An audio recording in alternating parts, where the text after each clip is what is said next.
अस्सलाम वालेकुम रहमतुल्लाहि वबरकातुहू। दोस्त अहबाब, इस दरमियान में एक भाई ने बहुत अहम और बहुत ही जामे सवाल किया, जिसके सबब मैंने उनको तो जवाब दिया ही दिया। बकिया उसके अलावा भी मैंने ये सोचा कि ये बात जो है वो तमाम तमाम अहबाब के लिए, तमाम माओ और बुजुर्गवार के लिए ये बात मैं मंजर आम पर रखूं, ताकि कहीं ना कहीं यही सवालों जवाब, यही सवालात उनके भी मन में होंगे। तो बहुत सारे लोग नहीं पूछ पा रहे हैं या बहुत सारे लोग पूछ रहे हैं तो मैं जवाब नहीं दे पा रहा हूं, कुछ भी मुमकिन है। तो वो सवाल जो भाई का था वो ये था कि अब चूंकि हीरा ग्रुप ऑफ कंपनीज की प्रॉपर्टीज को एजेंसियों ने ऑक्शन के मरहले में डाल दिया है, सुप्रीम कोर्ट ऑफ इंडिया ने जो है वो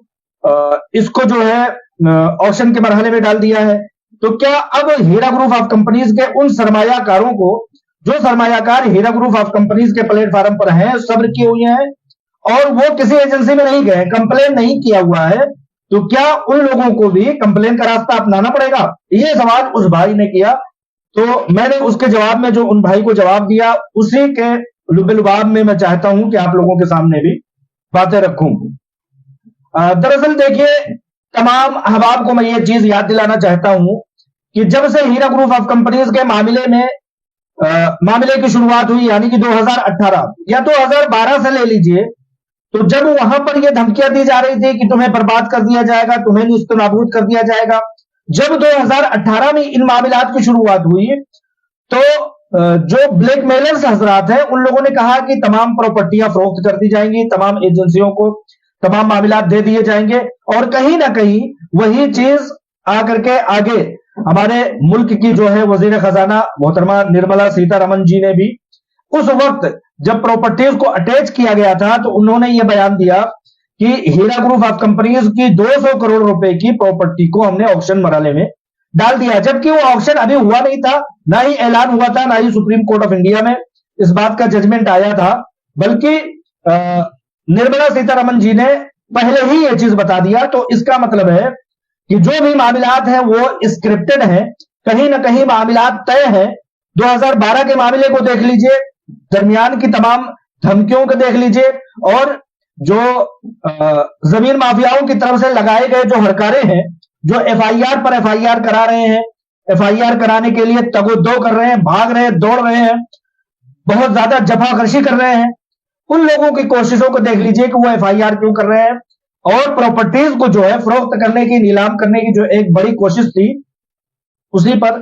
काम चल रहा है। तो कहीं ना कहीं ये चीज समझ में आ रहा है कि एजेंसियां जो है वो एक टारगेट पर काम कर रही हैं। मैं ये नहीं कह रहा हूं कि किसी जमीन माफिया ने वो टारगेट दिया है, मैं ये नहीं कह रहा हूं कि किसी दूसरे शख्स ने, हुकूमती एहलकार ने, बल्कि मैं ये कह रहा हूं कि सुप्रीम कोर्ट ऑफ इंडिया ने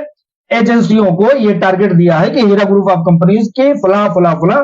चंद चुनिंदा प्रॉपर्टीज को जो है नीलाम किया जाए और उस पैसे को जमा किया जाए। तो ये जो प्रॉपर्टीज की नीलामी है, निर्मला सीतारमन जी का बोलना है, और तमाम पैसों के कलेक्शन है, ये इसी अहदो पैमान और इसी मामले को मुकम्मल करने की कोशिश हो रही है। तो कुल मिलाकर के कहने का मतलब मेरे ये है, बातें एक एक करके आएंगी, आप लोग ध्यान देते जाइएगा कि जो ये प्रॉपर्टीज नीलाम हो रही हैं, जो ये एजेंसियां मामले को ऑक्शन कर रही हैं, प्रॉपर्टीज को ऑक्शन कर रही हैं, उस पैसे को ऑक्शन करके एक जगह जमा कर दिया जाएगा, और हुकूमत में और सुप्रीम कोर्ट ऑफ इंडिया में उस पैसे को यह दिखा दिया जाएगा कि आपके दिए गए टारगेट, आपके दिए गए पैमाने और आपके बोले गए पैमाने के मुताबिक हमने ये काम कर दिखाया। तो मैं ये बताना चाहूंगा, मैं कोशिश करूंगा कि आप लोगों को बताता चलूं कि कंप्लेन उन साहब ने कहा, उन भाई ने कहा कि क्या हमें भी कंप्लेन करना होगा, तो उसी चीज को मैं बताने की कोशिश कर रहा हूं, समझने की, आप लोग समझिए इंशाअल्लाह ताला। ये जो प्रॉपर्टीज हैं उनको फरोख्त करके कहीं ना कहीं एक जगह पर जमा कर दिया जाएगा, जैसा कि मैं बारहा सहारा का मामला लेता हूं, जैसे कि उसके पैसे एक जगह जमा कर दिए गए, अब उससे हुकूमत और देश फायदा उठा रहा है, एक जगह वो जमा कर दिया गया, वो मुल्क के रेवेन्यू में शामिल हो गया। जिस तरह के हमारे पैसे बैंक में जब जमा हो जाते हैं तो बैंक उनसे तिजारत करता है, फायदा उठाता है, तमाम तरह के मामलात करता है, उसी तरह से इन पैसों को एक जगह रख दिया जाएगा। अब वो लोग जिन्होंने कंप्लेन किया है उनको नोटिस दिया जाएगा, किसकी तरफ से दिया जाएगा? अदालत की तरफ से दिया जाएगा या एजेंसियों की तरफ से दिया जाएगा, ये आने वाला वक्त तय करेगा। उन कंप्लेनरों को ये नोटिस दिया जाएगा कि आइए अपने मामले को, अपने मुआहदे को, अपने पैमाने को साबित कीजिए, यानी कि ट्रायल की शुरुआत होगी। वहां पर ना कोई एजेंसी होगी मेरे ख्याल से, ना ही कोई दूसरा शख्स होगा। वहां पर होगा तो वो कंप्लेनर होगा और हीरा ग्रुप ऑफ कंपनीज होगी और फैसला करने वाली अदालत होगी। वहां कंप्लेनर अपनी बात को रखेगा और ये बताएगा कि हमने ये चीज मुआहदा किया था या नहीं किया था, हमने ये रकम लगाया था, हमने ये पैसे कमाया था, हमने इतने पैसे हमने निकालने हैं, क्योंकि आपने अदम एतमाद, आपने भरोसे का टूट जाना साबित किया है अपने एफआईआर में, अपने क्लेम में, अपने शिकायत में। तो इसका मतलब यह होता है कानून के मुताबिक, जब आपने उस कंपनी पर अदम एतमाद और भरोसा ना होने का इल्जाम लगा दिया, तो अब सिर्फ और सिर्फ आपके मामलात बचते हैं कंपनी के साथ। वही पैसे जो आपके कमाए हुए हैं वो छोड़ दिए जाएंगे, जो आपके बच जाते हैं उसी पर बात होगी। तो अब उन भाई के कहने के सवाल के मुताबिक मैं यही कहूंगा कि क्या मेरे पास, मैं मिसाल के तौर पर कंप्लेनर हूं या कंप्लेन कर देता हूं, या वो लोग जो ये सोचते हैं कि सारी प्रॉपर्टीज चली गई, अब क्या होगा, कंप्लेन किए बगैर मिलेगा कि नहीं मिलेगा, तो उन लोगों को मैं ये बताना चाहूंगा कि ये साबित करना, ये ट्रायल में जाकर के उस नोटिस के मुताबिक जो अदालत से या एजेंसी से आई है, उस नोटिस के मुताबिक क्या मैं जाकर के ये साबित कर पाऊंगा? क्या मैं 2, 4, 6, 8, 10, 15, 20, 25, 50 चक्कर लगा सकूंगा वहां पर, जहां पर मुकदमा चल रहा है, मिसाल के तौर पर हैदराबाद में, या वहां के हाई कोर्ट में पहुंच सकूंगा? क्या मेरे पास और भी पैसे इतने इन्वेस्ट करने के लिए हैं? 10 रुपए को निकालने के लिए 20 रुपए लगाने की क्या शक्कत है? आने जाने के खर्च, वकील और तमाम तरह के खर्च, कंप्लेन करने की सूरत में यह शक्ल आती है। लेकिन दूसरी शक्ल में हीरा ग्रुप ऑफ कंपनीज सब्र करने वालों के लिए, सब्र कुनिंदगार के लिए, नॉन कंप्लेनर के लिए लड़ रही है। सब्र करने वालों के लिए और नॉन कंप्लेनर के लिए कोई वकील रखने की जरूरत, किसी भी तरह की, किसी भी अदालत में जाने की जरूरत नहीं है, जबकि क्लेमेंट को अपने मामले को साबित करने के लिए कम से कम जाना पड़ेगा हाई कोर्ट और लोअर कोर्ट। जैसा कि मामला हैदराबाद का है तो हैदराबाद में जाना होगा, हैदराबाद के जो है वो तो पहुंच जाएंगे। लेकिन देखना यह है कि अगर वकील रखना पड़ा तो वो कितने का वकील होगा, कितने मामलात में, कितने बार में सुनवाई होगी, मैं साबित कर सकूंगा, यानी कि कंप्लेनर साबित कर सकेगा या नहीं कर सकेगा। तो ये चीज देखने वाली बात है कि कंप्लेन, हर शख्स आजाद है कंप्लेन करे या ना करे। मुझसे पूछा गया है, मैं एक पत्रकार की हैसियत से, मैं एक सरमायाकार यानी कि इन्वेस्टर होने की हैसियत से ये चीजें अपने दोस्त अहबाब के सामने रखना चाहता हूं कि क्या मैं हैदराबाद के इतने चक्कर लगा पाऊंगा। कोई अदालत में मामला डाल दिया तो कोई मेरे घर तो आने वाला है नहीं, अदालत में मुझे जाना होगा। अगर नहीं गए तो अपन उस चीज को, कंपनी को नुकसान पहुंचाने के इवज में उस चीज को मानहानि के तौर पर झेलना होगा। अगर लोअर कोर्ट और हाई कोर्ट में हैदराबाद में मामला है तो,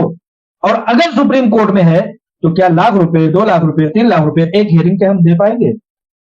इस तरह से मामला को ले लेकर के यह आता है कि एक कंप्लेनर और एक नॉन कंप्लेनर किस तरह से राहत में है और किस तरह से उनको अगला कदम उठाना चाहिए। मिसाल के तौर पर मैंने कहा कि सहारा का मामला चूंकि हीरा ग्रुप ऑफ कंपनीज ही की तरह है, जिस तरह से हीरा ग्रुप ऑफ कंपनीज के पास सारे एसेट्स, सारे वसाइल, सारे जराए हैं, उसी तरह से सहारा के पास भी तमाम तरह के वसाइल, तमाम तरह के जराए, तमाम, यहां तक कि सहारा सिटी, सहारा के नाम से अपना एक शहर था, एमबी वैली पूरा एक जजीरा था, और इस तरह से लाखों करोड़ों तरह की उसकी जायदादें, उसके न्यूज़पेपर्स, उसके मुल्क गिर 25-50 एडिशन पर फैला हुआ उसका सिर्फ न्यूज़पेपर था, उसके टीवी चैनल तमाम तरह की। लेकिन उसको इन लोगों ने जिस तरह से ऑक्शन के मरहले में डाले, परेशान किया और तमाम तरह की चीजें की, उसी तरह से हीरा ग्रुप ऑफ कंपनीज के पास भी तमाम तरह के जराए हैं। सहारा का भी मामला जो है वो भी ऑक्शन में डाल करके उसके पैसे को रखा गया, जैसे कि मैं कहता हूं कि 12,000 करोड़, सूद ब्याज बढ़कर के 24,000 करोड़ हो गया। तमाम सरमायाकारों को यह बताया गया कि आप आइए, और एक पोर्टल बना दिया गया, और पोर्टल बना करके यह कहा गया कि आइए और अपने दावेदारी को साबित कीजिए। आज तक कोई 0%, एक भी सरमायाकार सहारा का नहीं गया है जो अपने क्लेमेंट को साबित करने के लिए जाए। कहीं ना कहीं वो शख्स तो समझता होगा कि मेरे पैसे एक तो अटके हुए हैं, लटके हुए हैं, दूसरी तरफ मैं जाकर के साबित करूं, उल्टा और फंसूं, इनकम टैक्स के मामला बताऊं, कहां से कमाया, कहां से लगाया,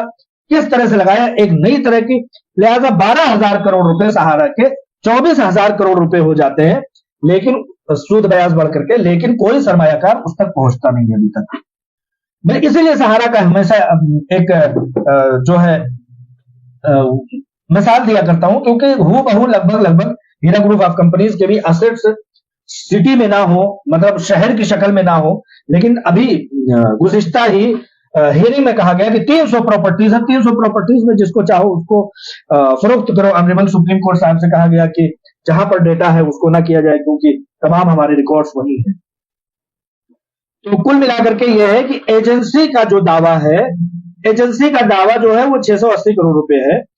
और हीरा ग्रुप ऑफ कंपनीज का जो दावा है वो 50,000 करोड़ रुपए के अंदर अंदर है। एजेंसी का दावा है कि 13,000 लोगों ने क्लेम किया है, 13,000 लोग आकर के शिकायत किए हैं, लेकिन मैं भी इस बात का गवाह हूं कि एक एक शख्स का कई बार नाम लिखा गया है। तो मैं ये समझता हूं कि अगर एक एक शख्स को 2 बार 3 बार 4 बार ना मान करके सिर्फ 2 बार मान लिया जाए, तो वो जो 680 करोड़ रुपए है हीरा ग्रुप ऑफ कंपनीज के ऊपर जो देनदारी की एजेंसियों ने बताए हैं, वो घट करके कम हो करके अगर सिर्फ और सिर्फ दो बार एक शख्स के नाम गिने जाए और उसको कम किया जाए, तो 13,000 आकर के 6,500 लोगों में 6,500 अफराद में आकर के सिमट करके रह जाता है। तो यहां पर तमाम हिसाब किताब, लोगों के क्लेमेंट के हिसाब किताब, तमाम तरह की समझिए कि देनदारियां लेनदारियां यहां पर जब घटाई जाएंगी, बढ़ाई जाएंगी, किसने क्या कमाया, किसने क्या गवाया, किसने लगाया कितना, उन सबको प्लस माइनस जब किया जाएगा, तो वो कहीं ना कहीं मैं समझता हूं कि हीरा ग्रुप ऑफ कंपनीज की जो दावेदारी 50 करोड़ रुपए की है कि क्लेमेंट करने वाले सिर्फ और सिर्फ 50 करोड़ के लोग हैं, तो वो चीज हक और सच साबित होती है।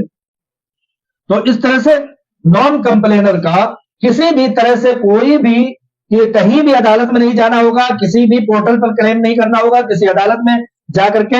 अपने आप को साबित नहीं करना होगा। ठीक उसी तरह से कि जब क्लेम करने वाले, शिकायत करने वाले, एजेंसियों में जाने वाले, दर दर की ठोकरें खाने वाले, थाने थप्पड़ों में घूमने वाले तमाम तरह के लोग जब लाइन में लगे हुए थे,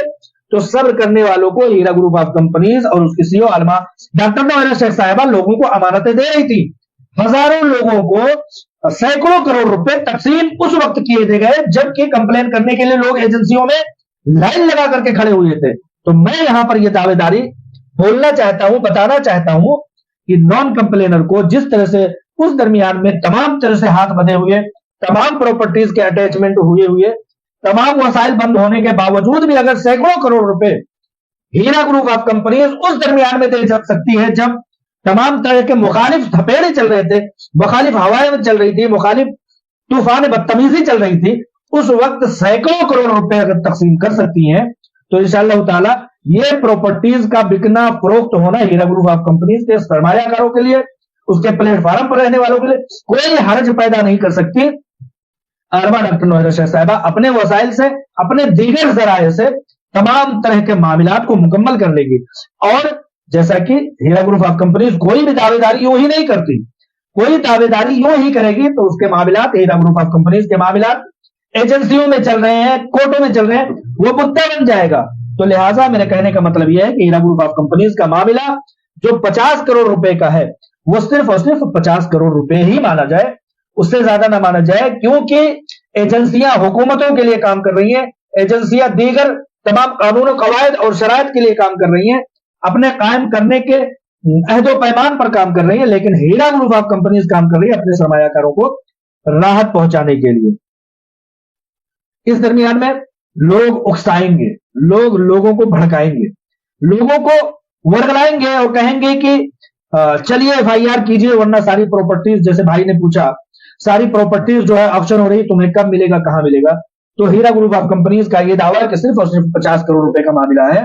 तो ये जो प्रॉपर्टीज नीलाम हो रही है सैकड़ों करोड़ रुपए की, उसको वापस आकर के हीरा ग्रुप ऑफ कंपनीज को ही मिलना है। और हीरा ग्रुप ऑफ कंपनीज को मिलने के बाद ना कोई ट्रायल, ना किसी तरह के मुकदमात, ना किसी तरह की अदालत, ना किसी तरह की कोर्ट कचहरी, सीधे एक क्लिक पर आपको जाना है, ना कम ना ज्यादा। ज्यादा तो हीरा ग्रुप ऑफ कंपनीज की अपनी बिसात के ऊपर है, उसकी अपनी समझिए अच्छी सोच पर है कि ज्यादा वो कितना करके आपके नुकसानात की भरपाई करती है, लेकिन जो सरमायाकार क्लेमेंट किए हुए हैं उनके अदम एतमाद की वजह से वो अमाउंट कम होना लाजिम है, क्योंकि कानून यही कहता है। इस दरमियान में जो लोग कंप्लेन करने के लिए ज्यादा से ज्यादा कोशिश कर रहे हैं, सफर कर रहे हैं, वहां लखनऊ के जो है अलग अलग शहरों में जा रहे हैं, दिल्ली में मारे मारे फिर रहे हैं, तो उन लोगों की अपनी एक तीसरी कहानी है। हीरा ग्रुप ऑफ कंपनी सूद से पाक तिजारत होने के नाते से उन बैंकों पर जो बैंक सूद के बड़े कारोबार करते हैं उन पर बड़ा चोट था, बड़ी मार थी और बड़ा नुकसान था हीरा ग्रुप ऑफ कंपनीज की वजह से। तो ये लोग जो कंप्लेन करवा रहे हैं, जो एफआईआर करवा रहे हैं, उससे कुछ होने वाला नहीं है। आप ये समझ रहे हो कि हम सबक सिखा देंगे, सबक सिखाने के चक्कर में आपको वकील रखना पड़ेगा, आपको अपनी चीजों को, गिरफ्तारी तो नहीं होने वाली है। इसी तरह की सुप्रीम कोर्ट ऑफ इंडिया ने कहा ना कि अगर ये मामलात हो जाते हैं तो गिरफ्तारी करने की जरूरत ही नहीं, किसी अकाउंट बंद करने की जरूरत नहीं। खैर उस चीज को अलमा डॉक्टर नोएरा शेख साहिबा ने सुप्रीम कोर्ट ऑफ इंडिया के हुक्म के सामने अपना जो है खुद सुपुर्दगी करते हुए कहा कि हम, सुप्रीम कोर्ट ऑफ इंडिया ने वाज़ेह कह दिया तो हम उस पर लब्बैक कहते हैं। लिहाजा हीरा ग्रुप ऑफ कंपनीज को आपके कंप्लेन से, आपके एफआईआर से कुछ होने वाला नहीं। आप जो है सीधे सीधे कंप्लेनर की लिस्ट में शामिल हो जाओगे। आपको एक लिस्ट के मुताबिक, एक नोटिस के मुताबिक वहां पर पहुंचा दिया जाएगा और आपको उन्हीं ट्रायल के दौर से गुजरना होगा। अब वो ट्रायल 1 साल चले, 5 साल चले, 10 साल चले, 20 साल चले, आप जिंदा रहो, आपके बच्चे जिंदा, आपके बच्चे उसको लड़े। तो ये सारी चीजें मेरी अपनी राय है। मैं जो समझाना चाह रहा हूं वो ये समझा रहा हूं कि जो लोग कंप्लेन करा रहे हैं, कंप्लेन से हीरा ग्रुप ऑफ कंपनीज को अब कोई भी दिक्कत होने वाली नहीं है।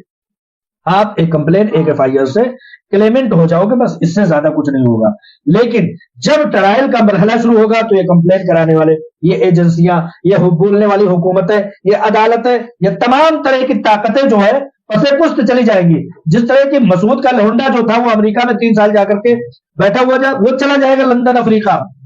आप लोगों को ट्रायल के मरहले से गुजरना पड़ेगा,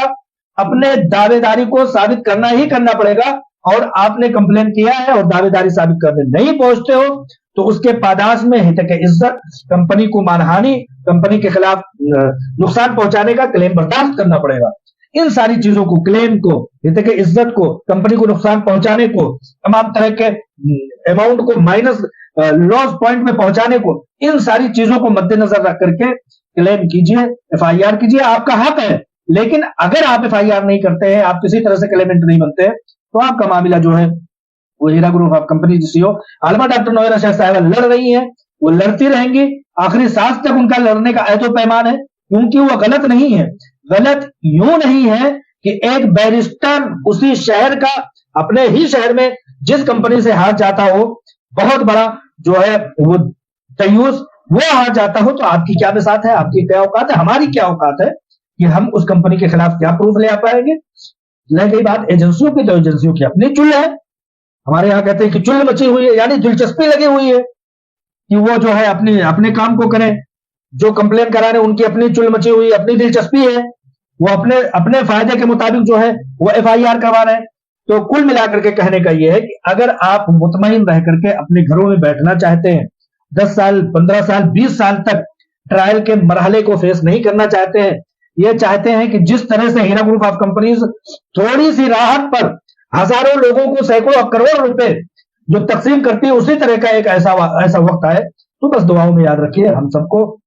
दुआओं में रखिए, याद रखिए। इसके अलावा हमारे पास कोई चारा नहीं है। हम जितना ज्यादा, अभी आपकी गर्दन मुख्तलिफ तरीके से फंसी हुई है, कहीं अदालतों के तरीके से, कहीं एजेंसियों के तरीके से, कहीं एफआईआर के तरीके से, कहीं कंप्लेन करने वालों के तरीके से, कहीं कंपनी के अलग अलग फैसलों की वजह से आपकी गर्दन फंसी हुई है। अब जितना ज्यादा आप जो है ना फड़फड़ाएंगे, जितना ज्यादा अपने आप को जो है मुतहर्रिक करेंगे, कहीं ऐसा ना हो कि उसी मछली की तरह से फंसते जाए जो जाल में फंस जाती है। अब वो जितना ज्यादा फड़फड़ाती है, उसके एक एक रेशे उस जाल में फंसते जाते हैं। इसलिए उस मछली की तरह ना हो जाइए कि गर्दन तो फंसी हुई थी, जितना ही फड़फड़ा रहे हैं, हाथ पैर गला सब फंसता चला जा रहा है। तो लिहाजा इन सब बातों को बोलने का, उन भाई की बातों का सवाल मुझे बहुत पसंद आया। उस बात को मैं चाह रहा था कि सहारा के मामले को मद्देनजर रखते हुए, कंप्लेनर के मामले को मद्देनजर रखते हुए, हीरा ग्रुप ऑफ कंपनीज के मामले को मद्देनजर रखते हुए, हुकूमत यानी कि निर्मला सीतारमण जी के मामले को मद्देनजर रखते हुए, अदालत और कोर्ट कचहरियों का मामले को मद्देनजर रखते हुए आपके सामने बात को रखूं। अगर थोड़ा सा भी इस्तेफादा होता है, किसी भी की भी गर्दन फंसी हुई है और वो नहीं चाहता है कि हम इतनी भी हरकत ना कर सके कि हमारे हाथ पैर भी हिलना बंद हो जाए, उन लोगों के लिए ये बात रखना मैंने मुनासिब समझा। जिसको इस्तेफादा हो सकता है हो, क्या जिसकी गर्दन फंसी हुई है तमाम तरह के साजिशों में, तमाम तरह के वावेलों में, तमाम तरह के सूदी कारोबार के चलाने के चक्कर में, जिनकी गर्दनें फंस गई हैं, वो और फड़फड़ाएंगे और परेशान होंगे, तो मुमकिन है कि मजीद और फड़फड़ा बैठे। ये फड़फड़ाना, ये फंस जाना, ये वही क्लेम है, वही कहीं ना कहीं की अदालतों में, ट्रायल में जाकर के अपने आप को साबित करना, वकील रखना, महंगे तरीन सफर करना, अपने कारोबार को छोड़ना, अपने कीमती वक्त को छोड़ना, अपने घर बार को अपने किसी के रहमो करम पर छोड़ करके जाना, ये सारी चीजों से जो लोग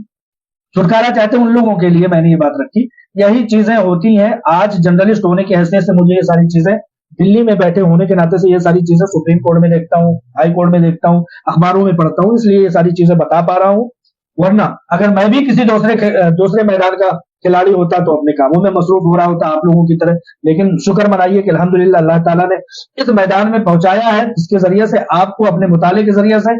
आपको कुछ बता पा रहा हूं। तो अल्हम्दुलिल्लाह रब्बिल आलमीन, अल्लाह का लाख लाख शुक्र है। दुआ की दरख्वास्त। अस्सलाम वालेकुम व रहमतुल्लाहि व बरकातहू।